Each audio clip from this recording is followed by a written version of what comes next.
What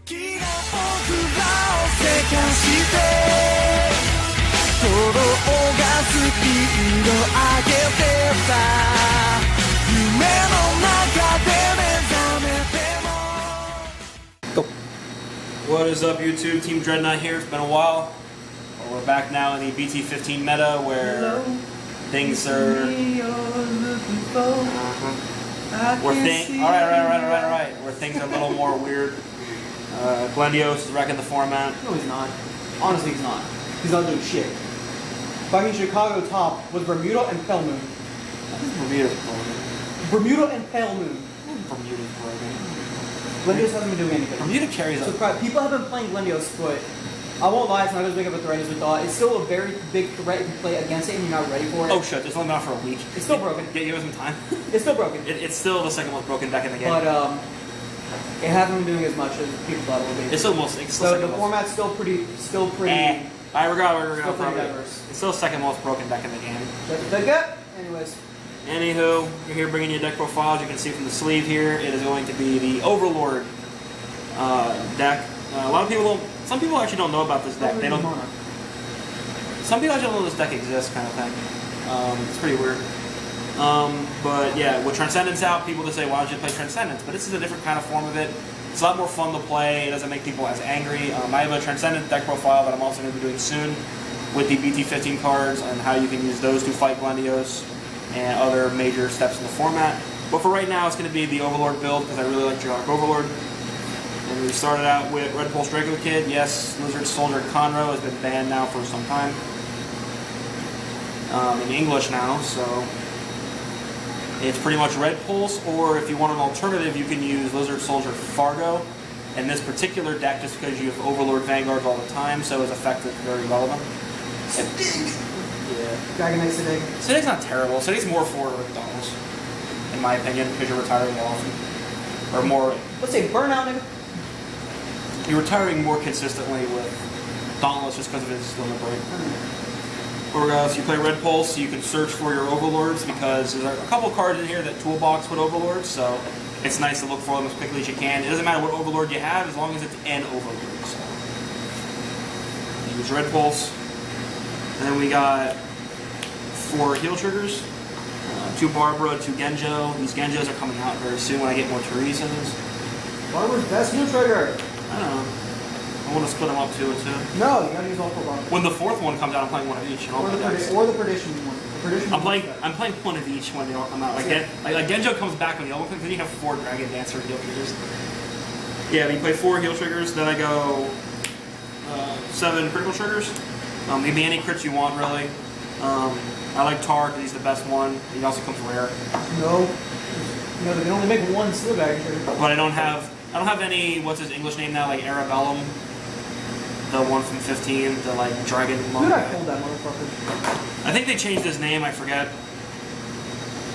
But yeah, it doesn't matter what critical triggers you play in Kagura because they don't have any criticals with effects. So you just play 7 critical triggers, whatever you want. Again, I just play Blu-ray because I like Draco Kids, and I play Tar because he comes rare. So you gotta keep it. You gotta keep it swag. Apalalala. The hell? I still say his art is the best one, which is just. I love all the dragons. If he came rare, I'd play 4 over Tar than 3. I don't like his. I like Belaya, the Steel Dragon trick. All right, anyway, and then for draw triggers, we play 3 Gatling Claw because grade 1s are a problem, and 2. Spencer, there's only kill grade 2s. Huh? There's only kill grade. That's what I meant. Yeah, it kills annoying starters because now you have Judge Bow in format, now you have Alum in format. A lot of grade 3 searchers now. It can't kill Warbline, obviously, because they had to make Glendios playable. If that thing is actually on rear guard for his effect, Glendios would never have been a deck because I would retire that guy every day and night. But yeah, you play 5 draw triggers. You can play any combination of these. I would always play a couple of each, just because +3 is very good, especially in cross-ride decks like this. Because being a 16 on offense with no boost is pretty relevant instead of doing 13 because it's still a 10k pass. And it makes restanding a little more of a mind game to your opponent because they don't know when they want to boost or when you're going to boost. So it can help make the magic numbers a little easier to achieve. And also just helps out rear guards, obviously. And then, like I said, Gatling Claw, because there are some grade 0s in format that are still just really good. Lin Chu. Yeah. Kill him before he kills you. You kill Lin Chu on sight before it gets you. Oh, and the Nubatama guy. The Fox. That thing is stupid. Until they get it, the fucking grade 2 one. Yeah. Oh, and Darling. Murder Darling on sight. You berserk dragon a Darling if you have to. Alright, on to grade 1s for Bari. This could also be Maria or Rhino Cross, whatever perfect shield you have, or Rampart Dragon when it comes out at 17. Or whatever perfect shields Kagura get afterwards. Yeah, it doesn't matter. Unless you're playing as Seal Dragons, you can literally use any perfect card you want. Because even Perdition Dragons aren't special counterblast reliant. But Rampart Dragon just looks sexy. Rampart Dragon just has a way better art than Bari. I like Bari, he's the original one. Rampart looks sexy. I think his art's better, but yeah, Rampart Dragon, they just made his art way better. Then you have 3 Eternal Bringer Griffin. This guy's really good. He's basically a clone of... He's the New Age clone of Blaster Javelin. All the grade 1 right chains except 4. They all hit the same effect. This card of grade 3 search for... Yeah, but this is the New Age one, where they're no longer part of a ride chain, so they're 7Ks instead of 6s. It's just when you play him on rearguard, it is only rearguard. I found that out today the hard way. You see it in the video. When you play him to rearguard, you can discard any grade 3 in your hand and then search your deck for a card named Dragonic Overlord. Now that can mean the original Dragonic Overlord from set 1 or the Break Ride, because they have the exact same name, and add it to your hand. And what this does is set up plays with Dragonic Burnout, which I'll get to later, and of course obviously allows you to get your Break Ride a little sooner. Reminiscent of Novell Roman, but Novell Roman's more broken because you can use him on Vanguard. So yeah, you play 3. Yeah, you play 3 of him. I wouldn't play 4 of this guy. You don't really need that many. There's a lot of drawing and drive checking in Kagura, so you're going to get to your stuff eventually. And also because of this guy, I play also 2 Genjo. He's just good toolboxing. He's a good solid man. And also he also helps with Burnout, which I'll get to in a second, and you'll realize why, because he can help dump extra Overlords from your hand. Or just dump bad things in your hand, just to help draw into more stuff. And then a new addition, we have Lizard Soldier Grom. This is the Kagura Soul Blast 2 Unflip 2 damage card for 5,000 attack. With Overlord requiring a counterblast, and Dote obviously needing 2. And even Berserk Dragons if you wish to play them, and Red Pulse, you're going to need consistent damage on flipping that Belkasi just can't do, or having to rely on heals to take extra damage. This guy just fits well. 2's the perfect number, 1's not enough, 3 are too many, because you don't want to have to ride him, unfortunately, and be in a whole lot of crap. Yeah, Lizard Soldier Grom's a good man. You don't play Calamity Tower in this deck just because you need the damage on flipping. Then we play 1 Heat Nail Salamander, an old school card. It allows you to turn... It basically allows your Overlords to get more extra retiring. And also makes your rear guards a little scarier. You boost into Holland with this and have a trigger on it. It's a 21. So if they want to pump all their shields into just stopping Overlord, all of a sudden now you have a rear guard column that might make them pump even more cards out of their hand to try and guard so they don't lose a rear guard. Which is always, always, always not a thing. I was thinking of a different word, I think it blanked. It's never not a problem for your opponent. Whenever they can deal damage and retire things, that's always good value. But just play the 1 though, like he's just there for tech kind of things. If you don't need him, just use him as guard. Just there as a tech. And then another tech is just 1 Embodiment of Armor bar. Mainly because there's no other really grade 1s I want to play in any more numbers. Calamity kind of fights with Grom and Burnout. You don't want any more Griffins. Another Gojo maybe, but I wouldn't want to play 3 Gojo. If you're going to play a vanilla unit like Gojo in late game, you'd rather have it be an 8K than a 7K. That's just my thinking about it. But yeah, it's just 1 bar.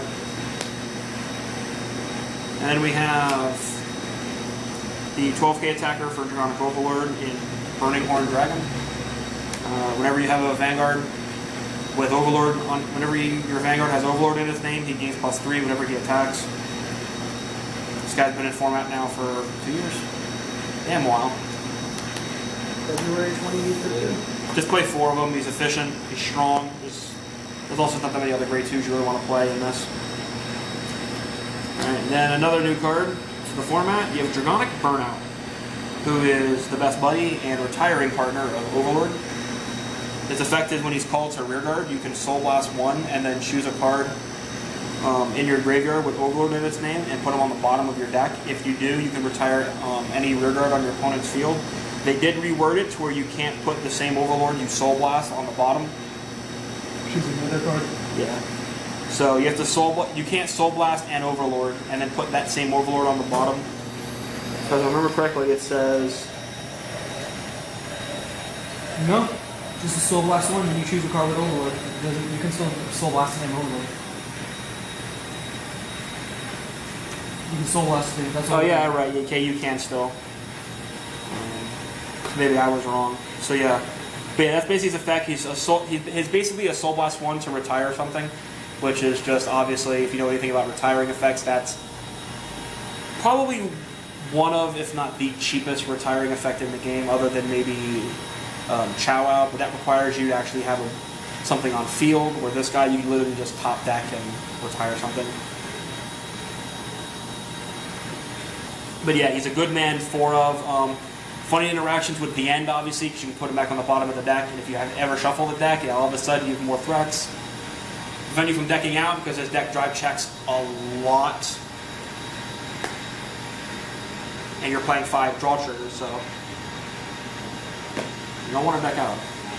That's a no-no. And then you play 3 Nahalem, just a 10k beater. Oldie but goldie. And I play 1 Velocity because of all of the counterblasting. You can play Berserk Dragon if you want. I don't, because when you're running Dote, Dragonic Overlord, Red Pulse, you don't want to counterblast too much. You always want to have the counterblast opens. The open counterblast for threatening the end. Because it's amazing just how little effect the end has on matches when your opponent looks at your damage and doesn't see 2 open counterblasts. You always need to have at least 2 open counterblasts for the end, because you need to be able to threat the ability to restand. Because nowadays, decks are just too hyper-aggressive. If you don't have the ability to restand, they will just smash through you, because they know your shields are down. And on to grade 3s. Dragonic Overlord, the Break Ride version. Overlord is back, and he's pissed off. It's basically the original BTO1 Dragonic Overlord, but now his effect is on a Break Ride skill instead of an act ability, and your unit no longer loses Twin Drive. Effect is whenever a Kagura unit breaks on top of him, or rides on top of him, at the end of the battle, whenever it attacks a rearguard, you can counterblast 1 and discard 1 Kagura unit from your hand to stand him. You can only use it once per turn, so don't go crazy. It's not like actual Overlord, but with it being once per turn, it no longer requires it hitting. Just whenever, at the end of the phase that it attacks a rearguard, you can counterblast 1, discard a Kagura to restand it.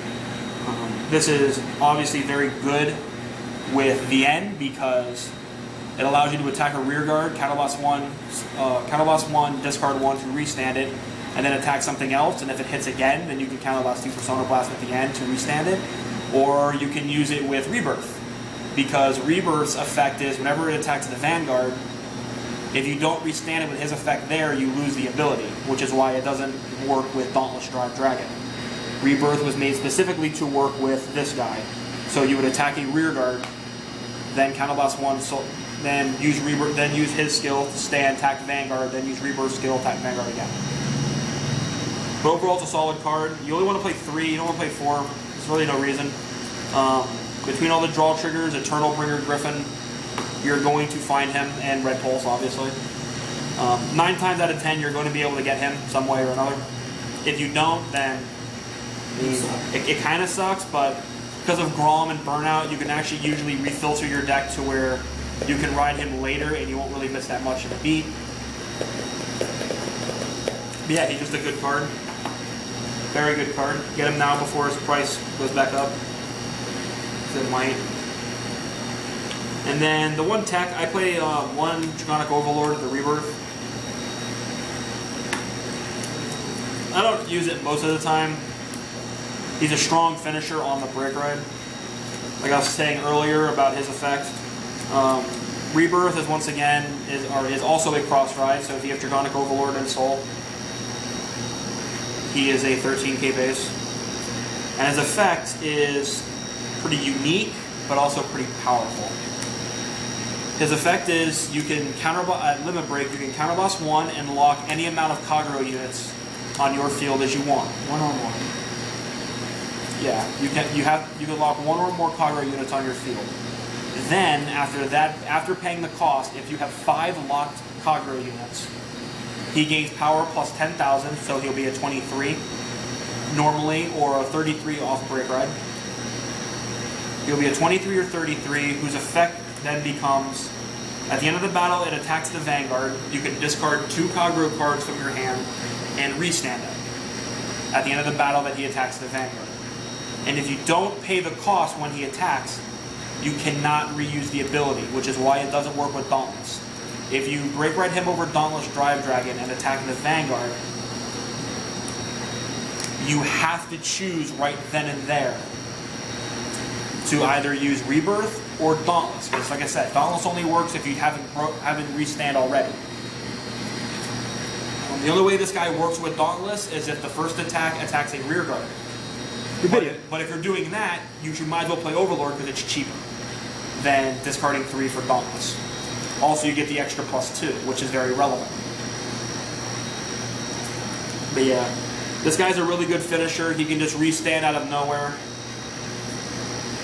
Giving up 2 rearguard attacks is bad, but when you're drive checking 4 times, obviously guaranteed, it's pretty strong. And then to finish it all up, the Bane, the original Bane of Vanguard before Link Joker was created, and that is Dragonic Overlord at the end. The original card I was going to play in this game before I took a leave of absence and found Vermilion.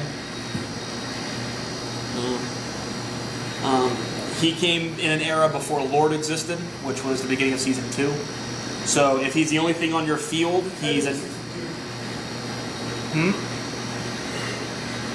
Lord was introduced in set 9 of Season 2. That's right, yeah, because even Vermilion has that. Alright, well, yeah, he lived in an era before Lord, so his effect is whenever he's on the field by himself, or he's the only Kagura unit on your field, he's in 9k base. Unless you're cross-eyed, then you're going to Yeah. He's by himself. If he's the only Kagura on your field, he's a 9k base. You can have other units from other clans on the field too, but if he's the only Kagura, then he's a 9. He's also a cross ride of Dragonic Overlord, so he's once again a 13k base if he's in the Soul, just like Rebirth is. And his effect, which I'm sure most of you know already, but I'll just go through it just in case you don't know, in case you're new to the game, because he is getting a reprint soon. So his effect is Counterblast 2 and Persona Blast, which means discard a copy of himself.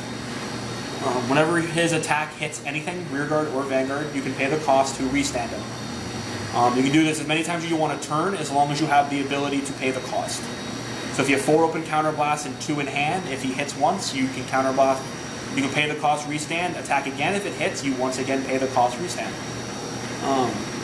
No other whistles or bells or whistles on him. He doesn't gain power. He doesn't lose twin drive or do anything special. It's just pay the cost, restand. He's one of the most efficient and one of the most scary restands in the game, simply because it's not a limit break, obviously, so you can use it at 2 damage, and it can just come out of nowhere no matter what it hits, which is something it's always had over other restanders. But yeah, he's just a strong, efficient creature, and with this deck, because of Dragonic Overlord, it just makes him a lot more powerful, because you can break ride, attack a rear guard, counterblast 1, discard 1, and then attack the Vanguard again if they want to take it. Or that's 2 drive checks already, and then attack again, 2 more drive checks, and if it hits again, then obviously you can counterblast 2, Persona Blast, or restand them, and now all of a sudden, 6 drive checks is pretty hard to guard against when you can dump things off on rear guards. But yeah, he's just a strong, effective creature. He's still relevant in this metagame, a card that came out so long ago. He's definitely had an easier life than Majesty Lord Blaster or Phantom Blaster Overlord. Man, lost over never had an easy life. That card's trash. They're both pretty irrelevant now in the meta, whereas the end is going very strong. You done? Like literally, we have. I'm aware, but that's the